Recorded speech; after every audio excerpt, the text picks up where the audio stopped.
Os convocados e uma referência de peso aqui na nossa universidade. Sempre bem-vindo, professor.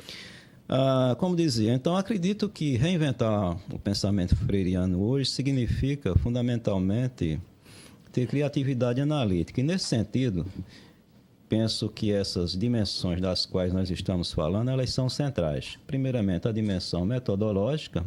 Metodologia é um caminho para conhecer a realidade. Então, como é que nós conhecemos a realidade deste vasto país, que é o nosso Brasil? Quais são os instrumentos que mobilizamos para conhecer cada realidade específica? Acredito que isso é central.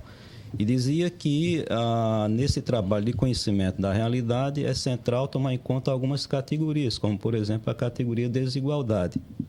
Nós estamos numa sociedade de desiguais.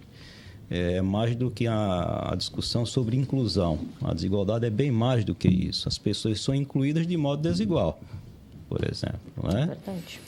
Então, acredito que esse é um aspecto central na discussão da metodologia para trabalhar, para renovar o pensamento do Freire. Depois tem a dimensão cognitiva. Metodologia significa investigar para criar.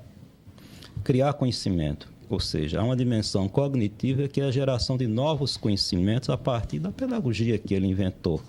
Que conhecimentos são esses que precisamos trabalhar nessa realidade de agora? Paulo Freire escreveu em um momento que não se falava, por exemplo, de diversidade cultural, dos novos movimentos sociais, de globalização.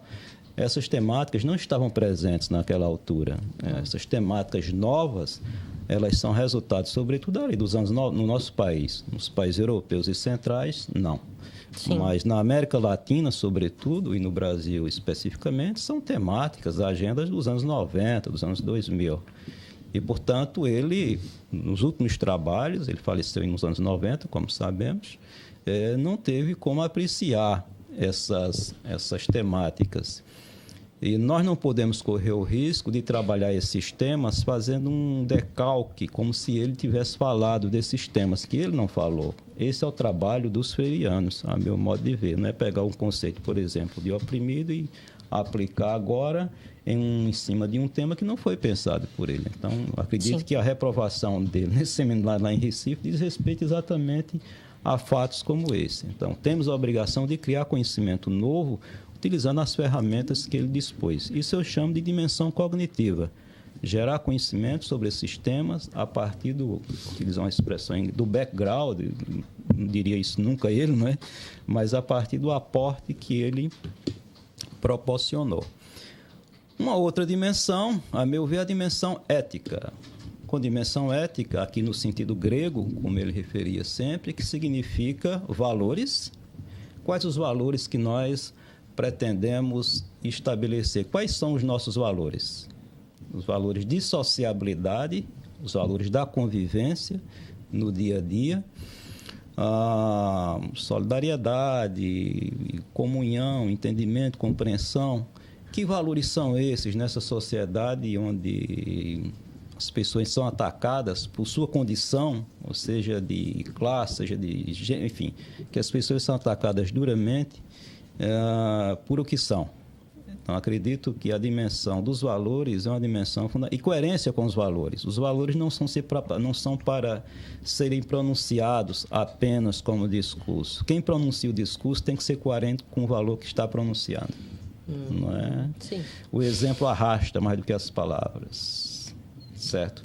Então, acredito que essa é uma dimensão chave dos valores. Mas a dimensão ética, além dos valores, pressupõe a dimensão política.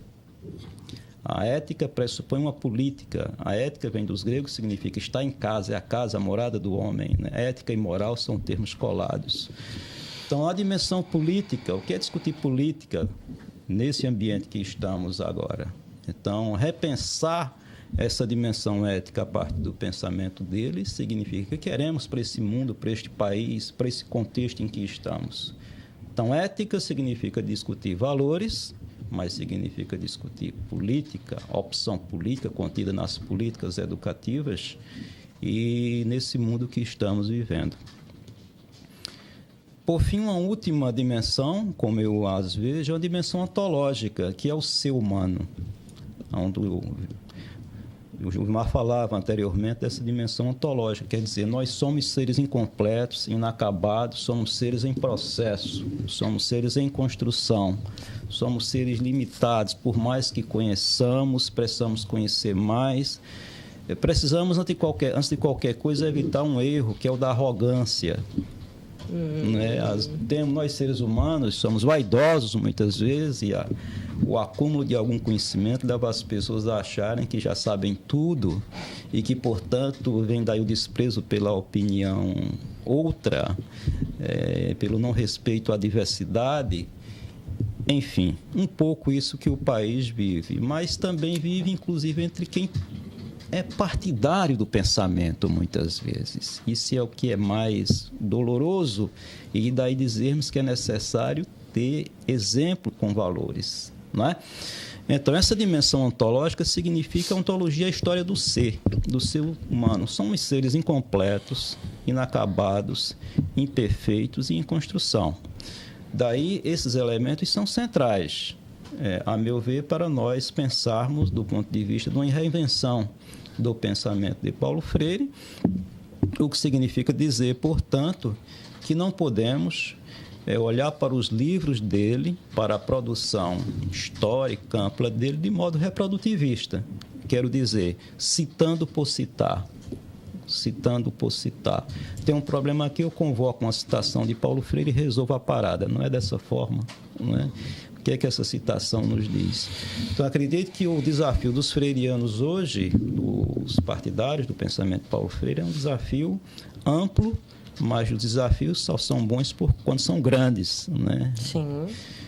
É um desafio amplo porque significa, primeiramente, reinventar a herança que foi deixada por ele e, ao mesmo tempo, fazer a defesa do campo progressista, onde o pensamento está colocado, não é? No momento em que no país existe uma onda de aversão a qualquer coisa que contrarie o status quo. Em resumidas palavras, dessa forma como vejo esse trabalho de reaproximação, de reinvenção e de adoção do pensamento freiriano. Muito bem. Vamos fazer uns breves comentários.